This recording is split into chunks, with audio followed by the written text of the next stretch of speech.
So it's the end of our day. The kids are all in bed. I have my appointment. I just got back from the gym. I'm about to do my daily injection. So I wanted to show you guys how I do it. So one thing is that there's no new tissue growth, and we gotta wait for some more of my labs to come back. But basically, we're gonna have to wait to see what my labs say. But the tumor hasn't gone down any. They didn't anticipate that it would. But they're basically just watching for like signs of progression. It doesn't look like anything's progressed, but I did have a few bright spots on the MRI. So it could be a bunch of other things before it's something scary. So she's gonna have another radiologist look through my images and basically just get a second opinion and just make sure that we're not seeing any signs of progression.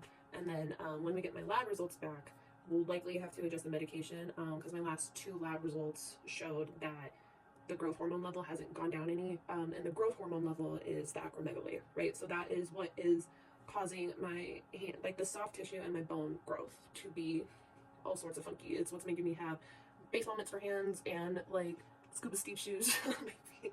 And my feet went from an 8.5 to a 10.5.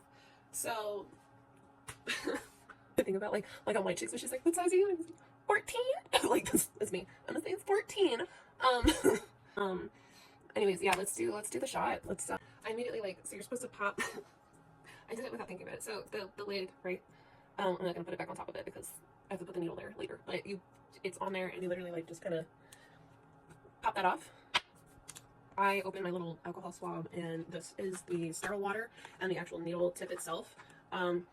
This kind of, so the one, like, this all sucks, right? But the one thing that I thought it was gonna be like an EpiPen, you know? I thought it was just gonna like, and then be good. This medication is very like finicky, I guess. Like it just has very specific instructions. So like that would be nice if I could just like, if they were ready to go like an EpiPen. Like my monthly injection, it's a big boy, but it's all in there. I don't have to mix it. So we unsheath, and then this is your needle, and this is your sterile water. You say like snap. That's your sterile water. Make sure it doesn't touch anything now. And now the needle. And I guess like trigger warning if you haven't like already been triggered. I don't know. Here's that. But so we take A into B. So this little guy goes consensually. They attach to each other, and then pull the baba. This guy off. Now you have your needle is exposed. This is another reason why this part I wish was more convenient.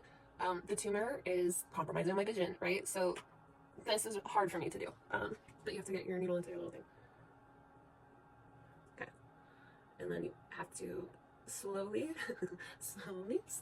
very slowly.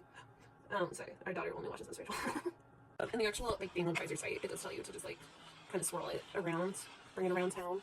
Because again, you can't have any like little fizzies, you can't have any, like there's gonna be little bubbles, but if there's foam specifically, you can't inject that. So I'll show you what it looks like when it's all done.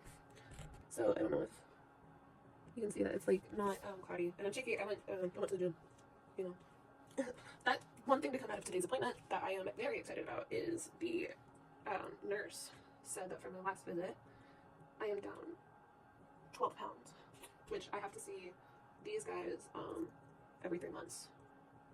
So I'll take it, man. You know, like I lost 12 pounds in 3 months. That's cool. Raw, I don't really care. I've had 2 kids.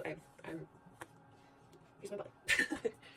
And what I'm telling myself. So if I gaslight myself and say this is Ozempic, I think I'll lose weight a lot quicker. You know what I mean? Not really. That's just how I'm coping with it. It's fine. Alcohol clean your area. And this is the part that kind of sucks for me. You can't see. I gotta go for like the little slanty part. There's some parts on my belly that are like rawhide. And it's hard to get in there. Okay, so now it's in there. And then yeah, you have to push that in there like that. I take homeboy out. Homegirl, I'm sorry. And then snap, crackle pop. Now your needle is safeguarded, and now she can go in the sharps container. And even though Colorado's a lawless land, and you can literally, so you can put sharps in like they said a puncture-proof container, meaning like they were like use a laundry detergent thing, right? And that terrifies me. That you like Colorado just be freeballing it like that, like there's just needles in laundry things, and that's crazy to me.